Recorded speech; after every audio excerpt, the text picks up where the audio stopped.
This is the most expensive and technologically advanced aircraft of the Russian Federation. The total estimated cost of the aircraft and its onboard equipment is approximately $300 to $330 million. Russians love to praise it. The eyes and ears of the Russian air fleet. And Ukrainians love to shoot it down.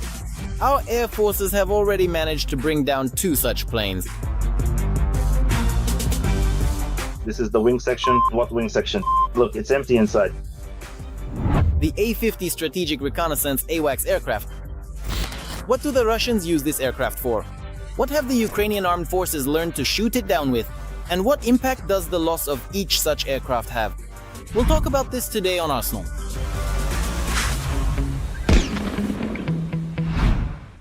A-50. The Soviet-Russian long-range airborne early warning aircraft, created on the basis of the Il-76 transport aircraft.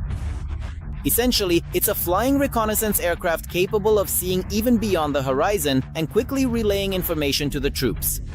In fact, it is an advanced airborne command and control station that manages and coordinates all complex aviation operations within the entire geographical region it oversees. It is fully equipped with a sophisticated radar system featuring a large, high-performance rotating antenna, which is capable of providing detailed surveillance, and it is capable of scanning, in this case, our Ukrainian territory in depth when it comes to aerial targets up to 500 kilometers and about up to 200 kilometers for other targets. It can even distinguish ground targets, such as columns of tanks. And at even shorter distances, anti-aircraft installations. That's why this aircraft is very dangerous. The development of this aircraft first began in 1969 as a replacement for the increasingly obsolete predecessor based on the Tu-126. It took designers almost a full decade to assemble it and finally get it into the air.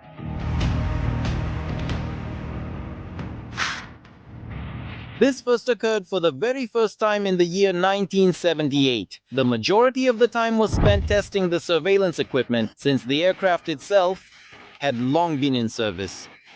3 IL-76s were equipped for this purpose, on which experiments were conducted mainly to improve the radar, electronic warfare system, and other technical components.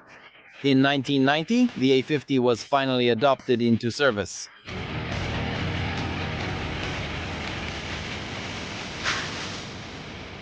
In 2003, it was decided to modernize this Soviet legacy. Thus, the A-50U was officially introduced, that is, the upgraded and modernized version. There, in particular, they improved the radar system, the control system, and the communication suite. The display was replaced with monitors, and in the operator's compartment, they even set up a rest area and a buffet. It was in this configuration that the A-50s encountered the full-scale invasion of Ukraine. These aircraft played an extremely important role for the Russians. After all, flying from the territory of Russia and Belarus, they regularly detected the maneuvers of our forces, their locations, air defense systems, and other strategic information. The A-50, for example, can scout out and monitor the movements of our heavy armored units. It can instantly transmit this to the Il-22 on board. And the Il-22 then coordinates the actions of the Russian armed forces. However, they didn't manage to fly with impunity for long. For the first time, the A-50 fleet suffered losses in February of last year. At that time, while based in Belarus and parked at the Machulishchi airport, it received an unpleasant surprise from local partisans in the form of a drone.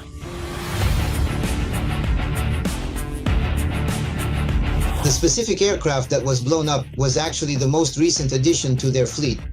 It was officially delivered to the Russian Aerospace Forces on December 29, 2021. In fact, this was just 2 months before the full-scale war began. But damaging doesn't mean destroying, our special services thought. And this year they introduced a new concept for fighting the A-50. On the old New Year, over the Sea of Azov, the A-50U AWACS was sent to the bottom.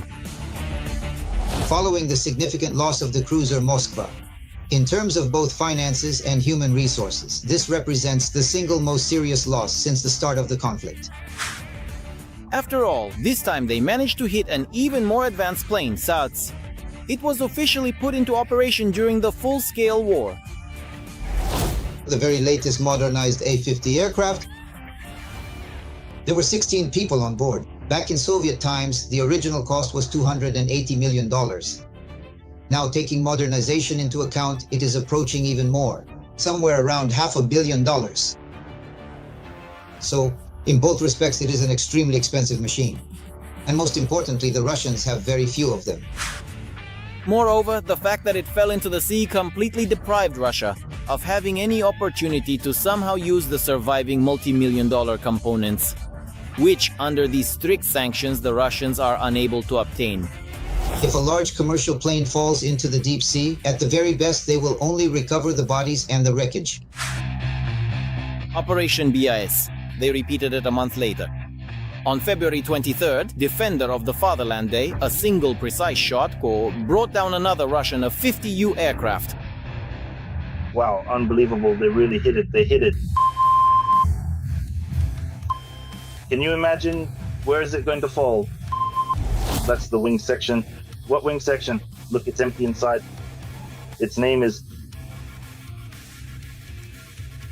343A on the RV branch. According to military experts, just these two sophisticated aircraft alone could have cost the Russian Federation about $1 billion in less than 2 months, especially if you take into account the need to train new crews. With modernization, each of these advanced aircraft can cost as much as $500 million. That's 10 times more than any regular transport aircraft. Times more expensive than the most expensive Russian strategic bomber, the Tu-160. So what secret weapon did Ukraine use in its fight against the flying reconnaissance aircraft? The downing of the planes clearly happened with the help of an anti-aircraft missile system. In January, analysts believed that the A-50 was hit by a Patriot system, while in February, Ukraine likely used its own weapon. The main theory being discussed is the use of the S-200 surface-to-air missile system, the so-called Angara, which utilizes long-range missiles capable of destroying targets at distances of up to 250 kilometers. Moreover, if we are specifically talking about the Angara S-200 system, this system was developed specifically to destroy aircraft, AWACS. It is also difficult to overestimate the military loss for Russia from losing these aircraft. Now, the A-50's reconnaissance route will have to be moved further away from the Ukrainian border. This will allow, for example, the much-suffering airfield in Starokostiantiniv to finally be free from the constant surveillance of Russian air radars. And any possible sorties from there, as well as strikes against the enemy, will become much more unexpected for the opponent. At this moment, the Russians will not be able to maintain continuous round-the-clock radar monitoring of our sovereign territory, so that they could do this along the entire perimeter of the combat zone. In other words, now they will have gaps in their air defense. We will be able to track these gaps and use them to deliver more significant strikes with fewer losses of our strike assets. From their air defense, by the way about air defense. In the next episode, we will take a much closer look at exactly how Ukrainians successfully found ways to modernize the S-200 system and what these Soviet missiles are capable of today. If you really enjoyed the video, please take a moment to give it a like and subscribe to our channel so you don't miss any of our upcoming new episodes of Arsenal.